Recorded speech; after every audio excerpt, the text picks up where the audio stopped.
Hola a todos, seguimos con nuestra serie de sermones del libro de Romanos, lo correcto de Dios revelado.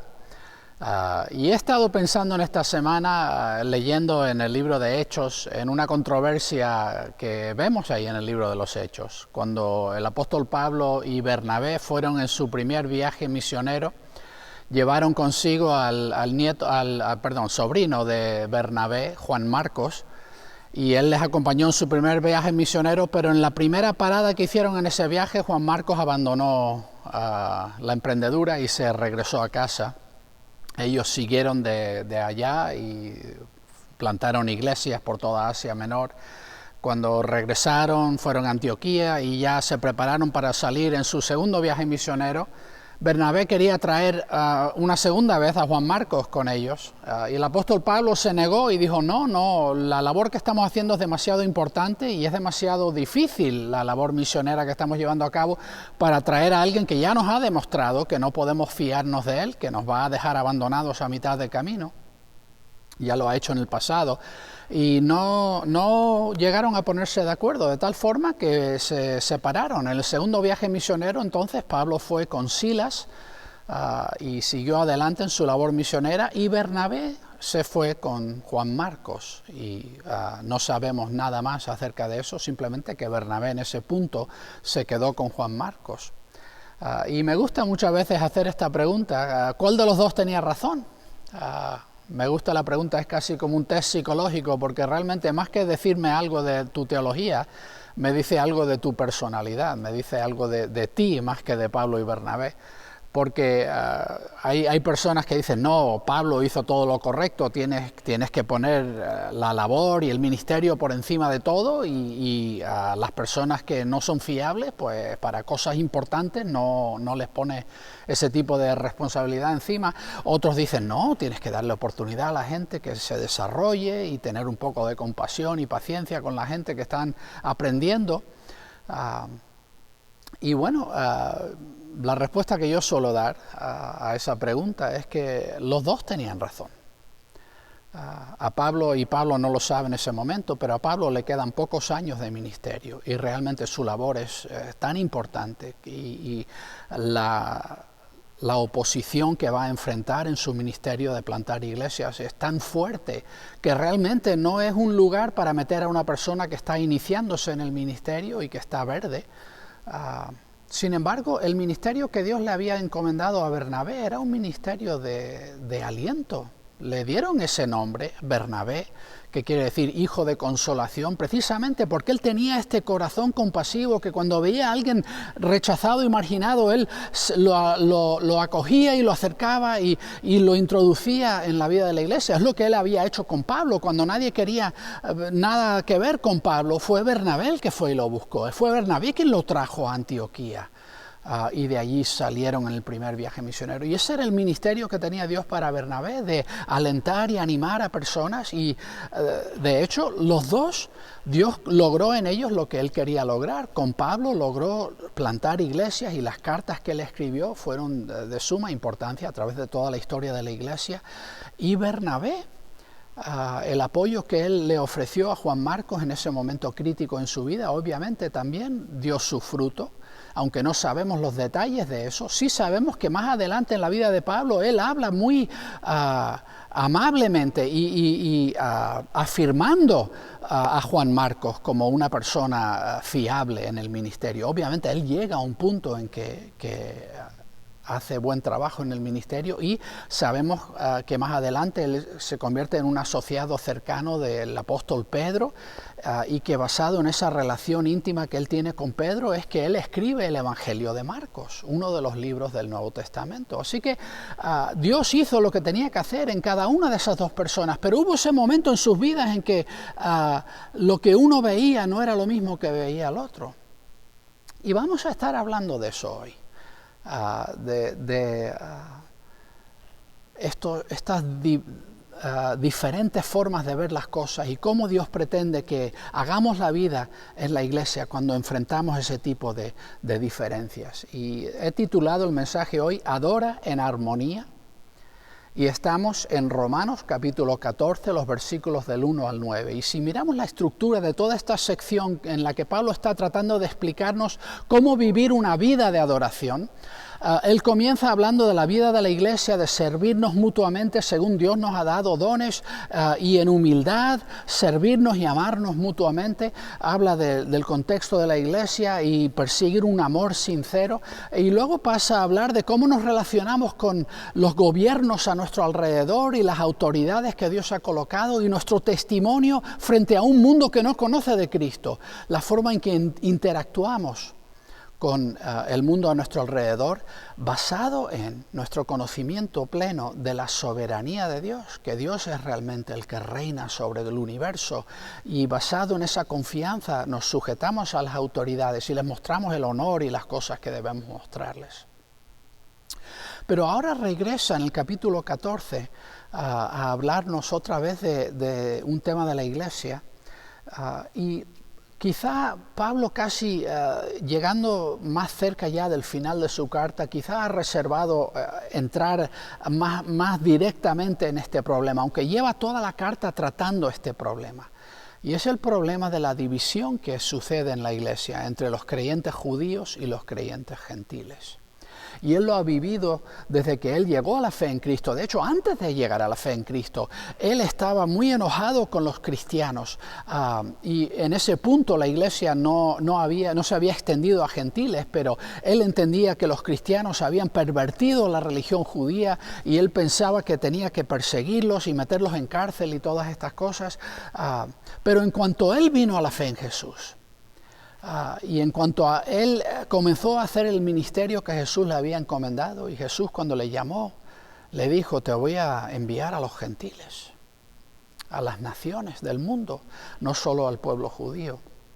Y Pablo, a través de todos sus años de ministerio, y él está, al escribir la carta de Romanos, está terminando su tercer viaje misionero, está a punto de regresar a Jerusalén para entregar una ofrenda que ha estado recaudando entre las iglesias gentiles, para entregarla a los creyentes en Jerusalén, judíos, y él espera que esta ofrenda generosa que él ha estado luchando tanto por recoger, sirva para unir una división que él ve en el cuerpo de Cristo, porque a través de todos sus años de ministerio, él ha visto esta lucha, como personas que han venido de Jerusalén y han llegado detrás de él a las iglesias que él ha ido plantando, tratando de convencer a los nuevos creyentes gentiles que tienen que observar todos los rituales de la ley de Moisés para ser salvos, y tienen que ser circuncidados, y tienen que observar las leyes de dieta y todas estas cosas, y continuamente Pablo ha luchado con este acoso a través de todo su ministerio.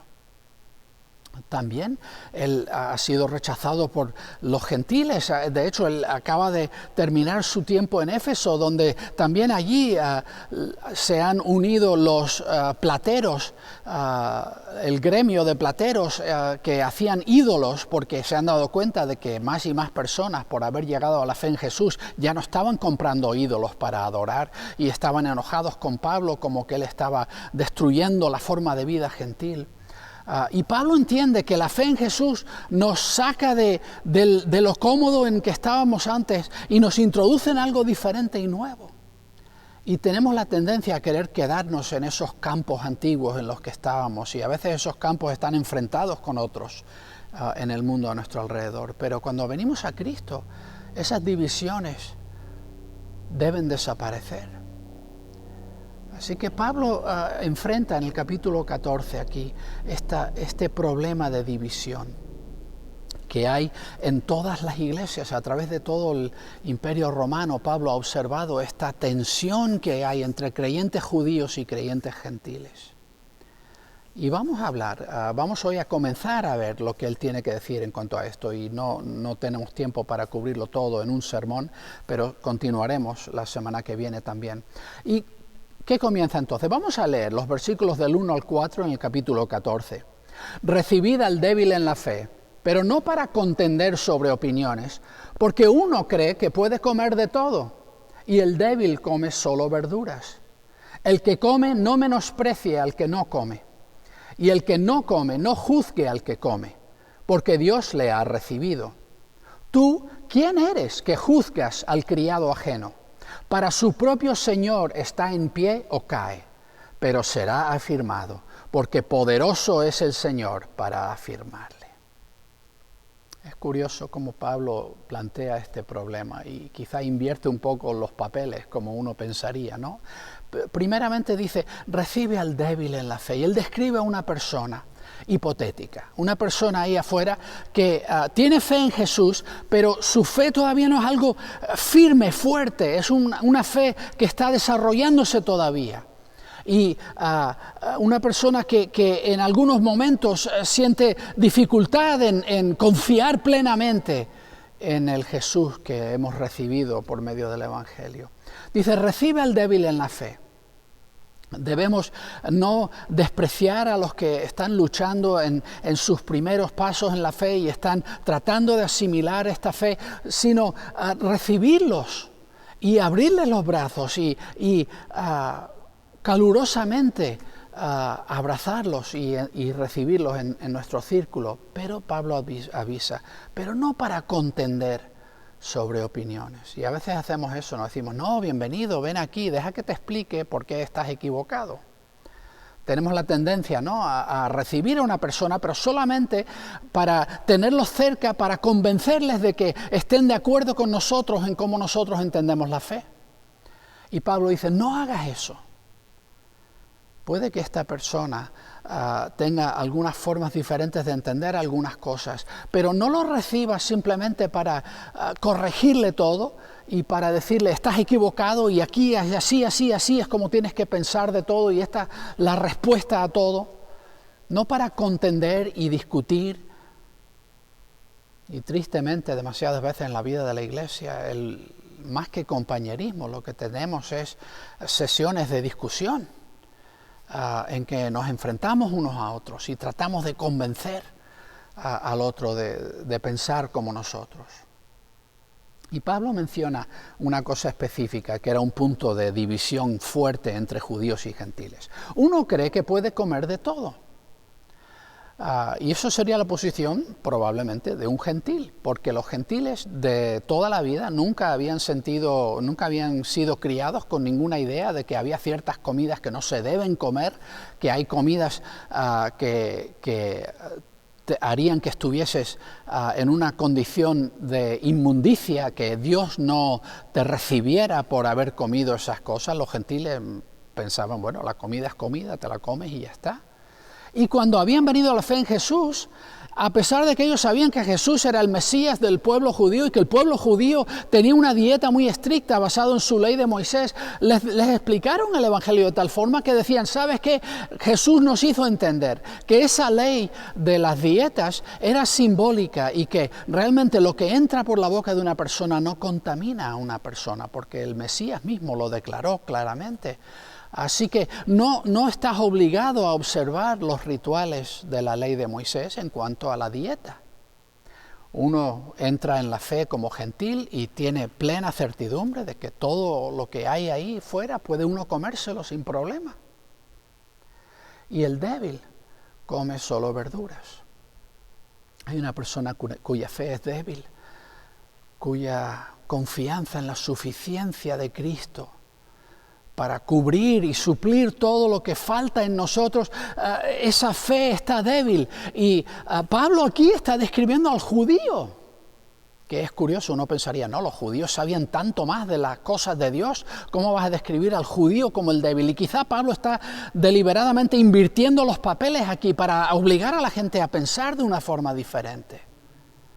¿Y en qué sentido un judío está siendo débil al negarse a comer carne? Y dice, el débil come solo verduras. Uno que se niega a comer solamente verduras. Bueno, en la ley de Moisés no hay prohibición contra comer carne, simplemente hay ciertas carnes que no se debían comer.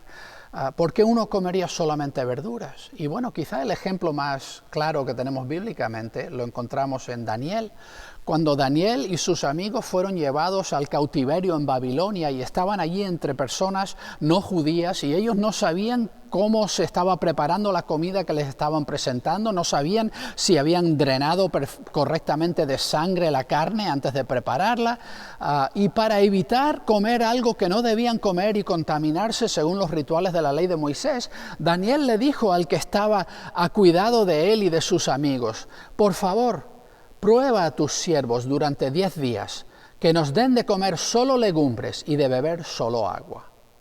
Y en ese ejemplo vemos cómo Dios honró su deseo de honrar a Dios de esta forma, de no quebrantar las leyes de Moisés. Y Daniel debería ser un ejemplo, ¿no? De si Dios nos ha hecho saber que hay ciertas comidas que Él no quiere que comamos, pues no deberíamos comerlas. Y aunque un judío entendía que Jesús, el Mesías, había declarado limpias todas las comidas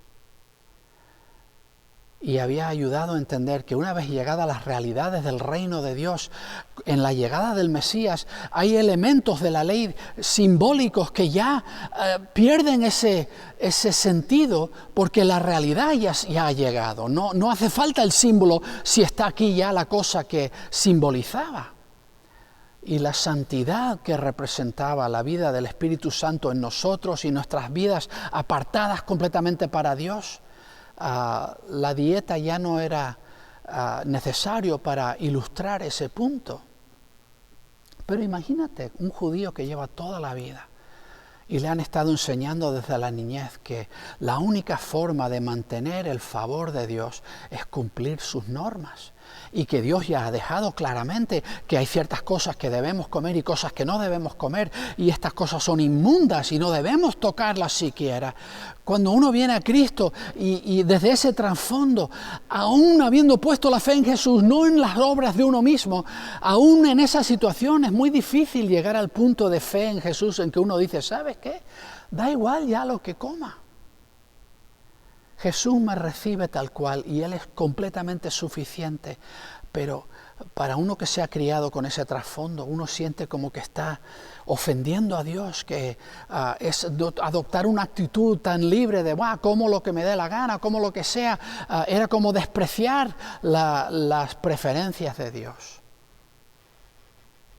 Esa persona débil solo come verduras, porque para ellos sentirían que estaban, para ellos el acto de comer otra cosa que no está permitida, para ellos sería un acto de desafío contra Dios y su conciencia no se lo permite.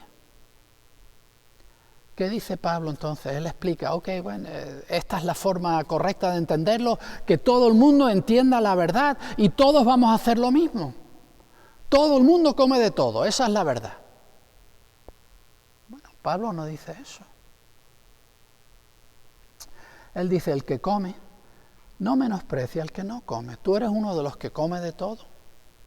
Muy bien, a lo mejor tienes un trasfondo gentil, o a lo mejor eres un judío que ha descubierto la libertad que tenemos en Cristo y estás ahora comiendo de todo, cosa que nunca habías hecho antes. Sea como sea tu situación, dice: no menosprecies al que no come.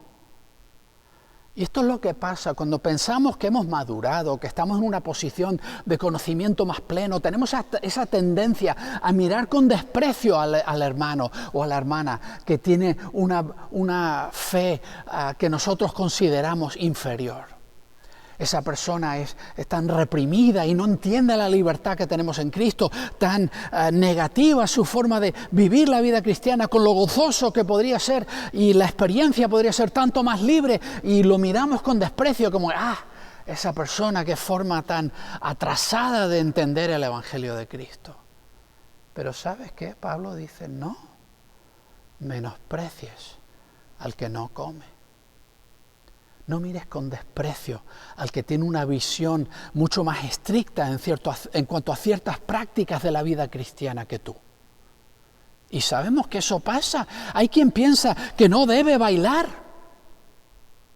Y miramos que el rey David bailó, miramos que en la Biblia no está prohibido el bailar, pero hay personas que asocian eso con una vida desenfrenada y de rechazo de Dios, y para ellos eso es una actitud de desafío para con Dios, y ellos no quieren entrar en esa forma de vida. Es muy fácil para los que no lo hacen mirar, o las que sí lo hacen mirar con desprecio a los que no lo hacen. Pablo dice, no. Pero ¿sabes qué? El problema, y por esto las iglesias sufren tanto con estos problemas, el problema es que no solamente es que uno que entiende más plenamente las cosas mire con desprecio al otro, es que nadie piensa que sea el que está equivocado. Porque ese otro que Pablo está describiendo como débil en la fe, ese otro está mirando al que está comiendo de todo. ¿Y sabes lo que está pensando? Vaya pagano, vaya persona más profana. Esa persona le gusta más comer cerdo que adorar a Dios. Le importa más su deleite personal que honrar al Dios que le dio vida. Pablo dice, y el que no come, no juzgue al que come. Y ese es el problema que tenemos en estas diferencias de entendimiento. Que uno desprecia al otro y el otro está mirando de regreso, no pensando, ay, ojalá yo fuese como tú, sino pensando, no, tú eres el que está equivocado. Tú eres el que está deshonrando a Dios. Y nos juzgamos unos a otros y nos despreciamos unos a otros. ¿Por qué dice Pablo que no podemos hacer esto? Dice, porque Dios le ha recibido. Si Dios le recibió, ¿qué derecho tienes tú de rechazarlo? Si Dios lo acogió, ¿quién eres tú para despreciar? Para menospreciar, para juzgar. ¿Y tú quién eres? Que juzgas al criado ajeno. ¿Sabes qué? Tanto tú como esa otra persona, no os debéis, no tenéis que rendir cuentas el uno al otro. Al que tenéis que rendir cuentas es al Señor Jesús. Y si somos nosotros siervos del Señor Jesús, ¿a cuento de qué me meto yo a juzgar cómo otra persona está sirviendo al Señor Jesús? No me corresponde a mí, eso le corresponde al Señor Jesús decidir si lo está haciendo correctamente o no. Y es lo que dice Pablo, para su propio Señor está en pie o cae. Delante de su propio Señor, Él va a responder de lo que está haciendo o no haciendo. No te toca a ti juzgar, no te toca a ti despreciar. Pero nota la idea parentética que añade Pablo, pero será afirmado. Porque poderoso es el Señor para afirmarle. Y esto es una realidad del Evangelio que Pablo ha estado explicando en su descripción tan expansiva del Evangelio. Y es que el Evangelio es la labor de Dios. El Evangelio es lo que Jesús hace en nosotros cuando nos abrimos a Él en fe y Él entra en nosotros con su Espíritu Santo. Él se compromete a redimirnos completamente. Y cuando recibimos el Espíritu Santo, lo recibimos como sello, como garantía. Y Dios no reniega de sus garantías. Lo que ha prometido lo va a cumplir. Poderoso es el Señor para afirmarle. ¿Sabes qué? Esté en pie o caiga. Pues Pablo dice, en realidad, a fin de cuentas, los que hemos venido a fe en Jesús, vamos a todos a acabar en pie. No porque nosotros seamos nada, sino porque el Señor es poderoso para ponernos en pie. A fin de cuentas, el Evangelio se resume en eso, que es Jesús el que nos ha rescatado, el que nos ha redimido, y Él lo va a hacer perfectamente. Tenemos esta tendencia a estar continuamente evaluándonos y comparándonos unos con otros. Y Pablo está diciendo, primero, que ni nos corresponde a nosotros hacer ese tipo de evaluaciones, ni realmente debemos preocuparnos, porque es labor de Jesús lograr en nosotros lo que Él ha prometido lograr. No nuestra.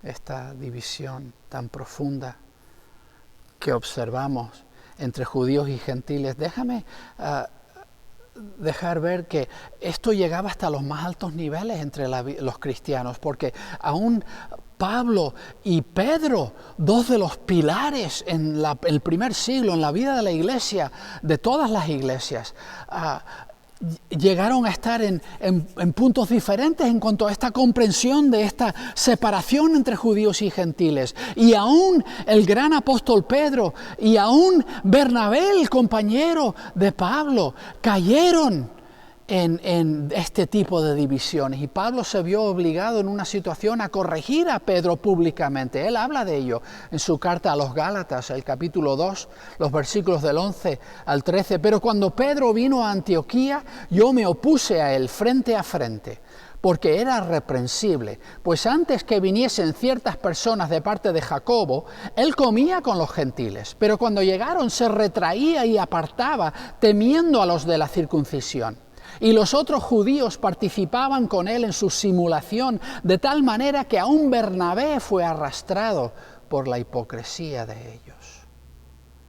Y Pablo está tratando de ayudar a sus oyentes, a sus lectores, a entender que esta división entre unos y otros y esta separación y este desprecio de unos para con otros no tiene lugar dentro de la vida de la iglesia.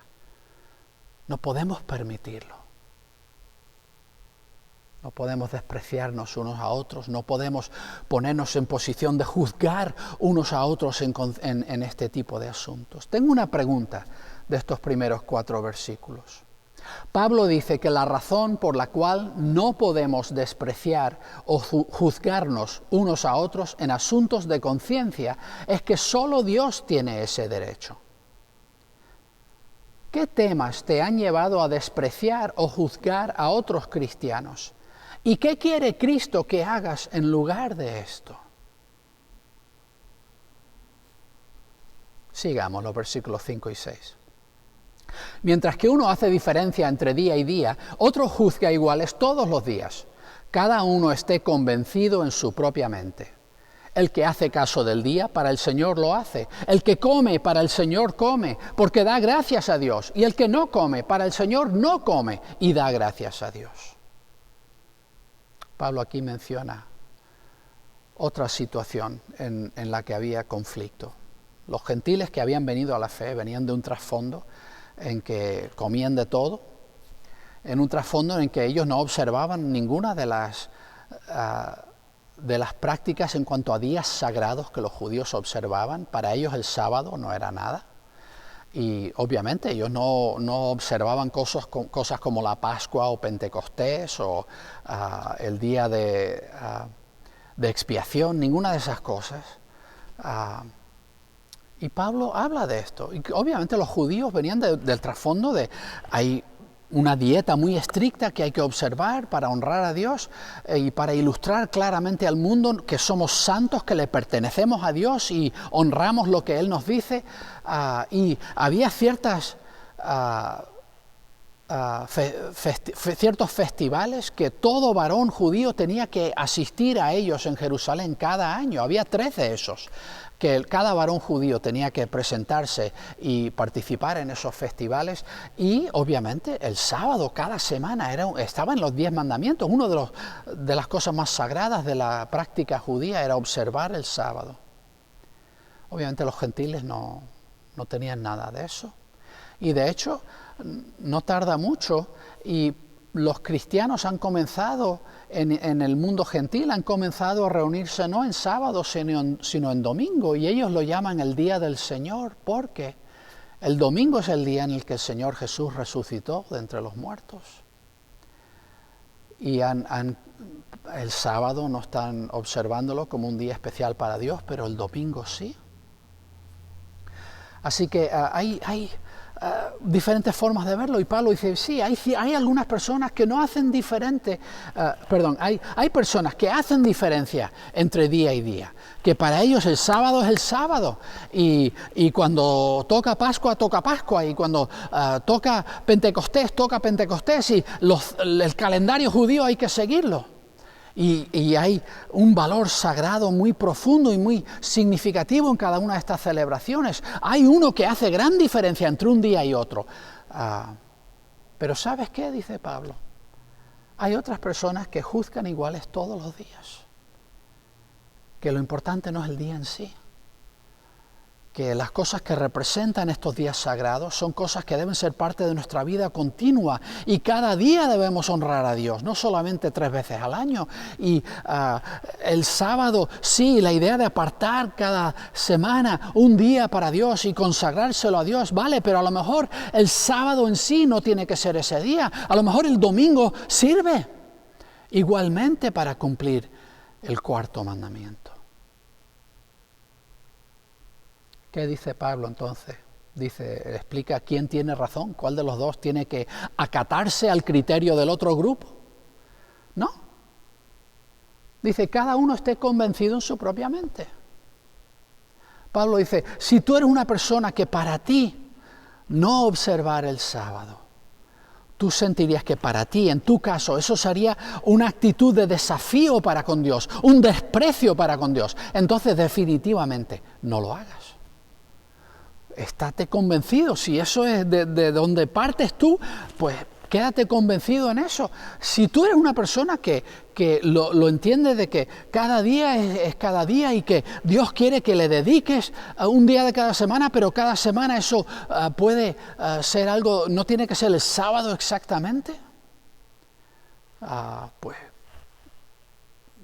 estate convencido de lo que sientes que Dios desea de ti y tu deseo de honrar a Dios, cúmplelo. No estés preocupado de lo que piensa esto, aquel o el otro. Piensa, ¿cómo estás tú honrando a Dios? Y sé consecuente y estate convencido en tu propia mente de lo que estás haciendo en cuanto a honrar a Dios con tu vida. El que hace caso del día, para el Señor lo hace. El que está apartando un día de una forma especial, no lo está haciendo por capricho, no lo está haciendo por desprecio, ni por hacerse algo especial, sino por Dios. Quieren honrar a Dios con ese día. Adelante, que lo hagan. Y vuelve al tema de la comida. El que come de todo, el que come lo que sea, para el Señor come. Porque da gracias a Dios. Y curiosamente aquí es donde tenemos bíblicamente una explicación o un ejemplo de la idea de dar gracias cuando vamos a comer, y es una práctica que muchos cristianos hoy día tienen, y aquí vemos una referencia bíblica a esa práctica de dar gracias a Dios cuando comemos, porque Dios nos ha provisto de esta comida, y sea lo que sea, la comida es la comida, y sea como sea, estamos agradecidos a Dios por ella, y es un acto de adoración el comerla gozosamente ante el Señor. El que come para el Señor come. ¿Y sabes qué? Y da gracias a Dios por esa comida. Pero el que no come para el Señor no come. Y también esa persona está dando gracias a Dios. El que no come ciertas comidas porque siente que quiere honrar a Dios haciendo esa distinción, lo está haciendo por el Señor. Y Pablo dice, adelante, ánimo, hazlo. Porque hay tantas formas de adorar al Señor. ¿Sabes qué? Lo que Pablo está diciendo es que no tienes que mirar en estas discusiones en temas de conciencia. No tienes que pelearte a ver quién gana y quién está en lo correcto y quién está equivocado. ¿Sabes qué? Los dos están haciendo lo correcto. Si los dos están obrando de un corazón que desea sinceramente honrar a Dios. Si eso es lo que estás haciendo, mantente convencido en tu propia mente y haz para con Dios lo que debes hacer para con Dios. Vas a comer y agradecerle a Dios la comida que te ha dado, hazlo. Vas a no comer y decirle a Dios, gracias por la vida que me has dado y quiero honrarte y no comer esto, hazlo. Pero hazlo para el Señor, no para nadie más. No para impresionar a nadie, ni para cumplir con las exigencias de este o aquel grupo de personas. No, hazlo para el Señor. Y si lo haces como un acto de honor, Dios lo recibe. Si en tu corazón estás obrando, adorando a Dios, Dios lo recibe gozosamente. Y los dos estáis honrando a Dios. Y ¿sabes qué? A Dios le agrada esa diversidad en su pueblo. Lo vemos en la vida de la iglesia. Hay personas con una personalidad que tienden a autolimitarse en cosas y sienten que el vivir de una forma desenfrenada no honraría a Dios. Y a veces los miramos y decimos, oh, qué persona más reprimida, y puede uno despreciarlo, ¿no? Pero ¿sabes qué? Si lo que esa persona está haciendo es basado en su trasfondo, su genética, su carácter, está tratando de honrar a Dios lo mejor que esa persona sabe, eso es exactamente lo que Dios quiere de esa persona.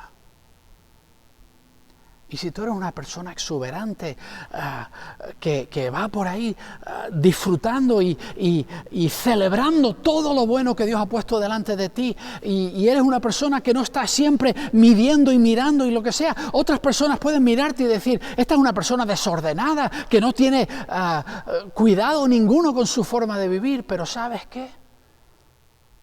Si lo que esa persona está haciendo es sinceramente de todo corazón, elevando su vida como un canto de alabanza a Dios, Dios lo recibe. Y no es que uno esté en lo correcto y el otro esté equivocado, ambos están honrando a Dios. Tengo una pregunta de estos versículos.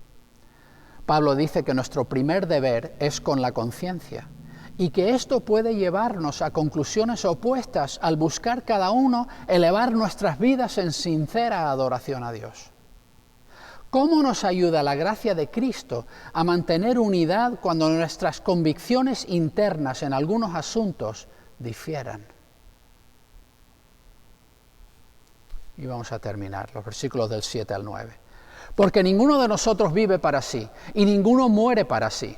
Pues si vivimos, para el Señor vivimos, y si morimos, para el Señor morimos. Así que, sea que vivamos o que muramos, somos del Señor. Porque Cristo para esto murió y vivió, para ser el Señor así de los muertos como de los que viven. Pablo nos recuerda no solamente que cada uno responde al Señor y que no me corresponde a mí entrometerme entre el Señor y otra persona, los demás no me responden a mí, le responden a Dios, y eso es un buen recordatorio. Tenemos a veces la tendencia de ponernos como si fuéramos nosotros Dios y la gente tiene que darme cuentas a mí de cómo están llevando su vida cristiana. No. Y ahora, ten cuidado, no quiero decir con todo esto que dejamos de exhortarnos unos a otros y reprender cuando estamos desobedeciendo claramente órdenes que Dios nos ha dado. Estamos hablando aquí de temas de conciencia, temas en los cuales la Biblia deja claro que a Dios no le importa, no tenemos que tener una misma cosa aplicada a la vida de cada uno, sino que hay asuntos, por ejemplo, dieta, calendario, cosas así, en las que Dios quiere que cada uno opere basado en su conciencia, según Dios le está guiando. Y debe haber diversidad. Entonces, Pablo recuerda aquí que no va de mí. El tema principal aquí, en lo que estamos hablando, no soy yo, y mi preferencia es lo menos importante en todo esto. Lo que a mí más me gusta, a veces las iglesias se dividen por preferencias en cuanto a forma de adorar, tipo de música, cómo se lleva el culto, preferencias. No directrices bíblicas, no órdenes claras del Señor Jesús que debemos hacer o no hacer, sino, me gusta más este estilo de música, me gusta más que se ore de esta forma o se haga esto de esta forma. En esas cosas, ¿sabes qué? Mi opinión no importa. Porque, ¿sabes? Cuando estamos hablando de adorar, no tiene que ver conmigo, tiene que ver con Dios. Y la opinión que importa aquí es la de Dios, no la mía, ni la tuya, ni la de nadie más. Ninguno de nosotros vive para sí. Tú no vives para mí. Yo no vivo para ti. ¿Sabes qué? Yo ni siquiera vivo para mí. Yo vivo para el Señor Jesús. Mi vida y mi muerte son para Él. Cada aliento que tomo es suyo. Si vivimos para el Señor, vivimos. Si morimos para el Señor, morimos. En vida y muerte somos del Señor. Todo lo que somos le pertenece a Él. Pablo mira las iglesias. Y estas peleas y divisiones y orgullos y pleitos y cosas que suceden dentro de la vida de la iglesia. Y él dice, ¿qué estamos haciendo? No hacemos esto por mí, ni por ti, ni por nosotros. Estamos aquí por el Señor, le pertenecemos a Él. Y todo lo que hacemos y vivimos y aún nuestras muertes están ahí para honrarle a Él, para elevarlo como adoración a Él. Así que por esto mismo Cristo vivió y murió. Para ser Señor de todos, de los vivos y de los muertos, del que vive, del que muere, que no haya nada que sale fuera de su señorío, de su gobierno. Así que da igual lo que más me guste a mí, lo que más te guste a ti. Lo que importa es el Señor. Y lo que estamos haciendo cada uno es tratando sinceramente, no de agradar al hermano, sino de agradar al Señor. Y tenemos que dejar de obligarnos unos a otros a quitar la vista del Señor y ponerla en mí. Me preocupa eso como líder en la vida de la iglesia, como pastor, que alguien se preocupe más de si a mí me parece bien cómo están viviendo su vida, de que el Señor esté bien con cómo están viviendo su vida. Yo no quiero que te preocupes de lo que yo pienso de tu vida, quiero que te importe lo que el Señor piensa de tu vida. Yo soy un siervo más. Nos debemos todos al Señor. Tengo una última pregunta de todo esto que hemos estado mirando y de los versículos del 7 al 9. Pablo se niega a hablar de nuestras libertades y derechos. Más bien cada uno nos debemos a Cristo en vida y en muerte. ¿Cómo nos ayuda el señorío de Cristo a enfocarnos en lo importante cuando hay diferencias de opinión entre nosotros? Y bueno, hemos llegado al final del pasaje que estamos considerando hoy. Y lo cierto es que compartir la vida en Cristo no es siempre fácil. Nos molestamos unos a otros, incluso el más afable de nosotros en algún momento va a molestar a por lo menos 3 o 4 más en la congregación. Habrá alguna cosa, algún aspecto de cómo viven la vida o de cosas que hacen o piensan que simplemente le molestan a los demás. La forma en que hablamos, la forma en que oramos, las cosas que alabamos, las cosas que encontramos dignas de aprobación o cosas que condenamos, no son iguales en cada uno de nosotros. Tenemos criterios y sensibilidades diferentes. Y Dios nos ha creado con una combinación única, genética y de circunstancias de vida y de sensibilidades y trasfondo, de forma que cada uno de nosotros es un individuo diferente de los demás. No hay 2 cristianos que vivan sus vidas en este acto de adoración meditado e intencional de la misma manera. Y a veces las cosas que a mí me molestan muchísimo, para ti son de poca importancia. Y a veces las cosas que a ti te horrorizan, yo pienso que no es para tanto. Y la pregunta que debemos hacernos no es ¿quién es el que está equivocado? Lo que tenemos que preguntarnos es ¿estamos obrando como Cristo quiere? Cada uno de nosotros está adorando a Cristo como Él desea esa adoración de mí.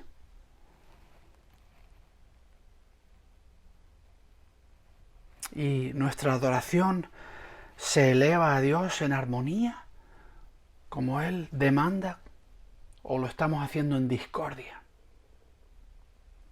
como Él prohíbe. Y sabes que cuando dejo de preocuparme de juzgar y despreciar a los demás, cuando enfoco mi corazón en Dios y le estoy adorando con todo lo que tengo y usando todo lo que Él me ha puesto, todo lo que Él ha puesto en mí para elevarle en adoración. Y cuando permito que el que está a mi lado haga lo mismo, sin yo tener que insertar mi criterio y mi opinión en cómo lo está haciendo, quiero creer que es en ese momento que empiezo a oír esa armonía en la adoración que Dios quiere oír. Mi deseo para ti hoy es que vivas esta vida junto con los demás, que estamos adorando a Cristo en nuestras vidas y que lo hagamos de una forma que tenemos una unidad perfecta y una manera en que no estamos dividiéndonos y peleándonos, sino en que en unidad y en comunión estamos elevando esta adoración en armonía a Dios. Que Dios les bendiga.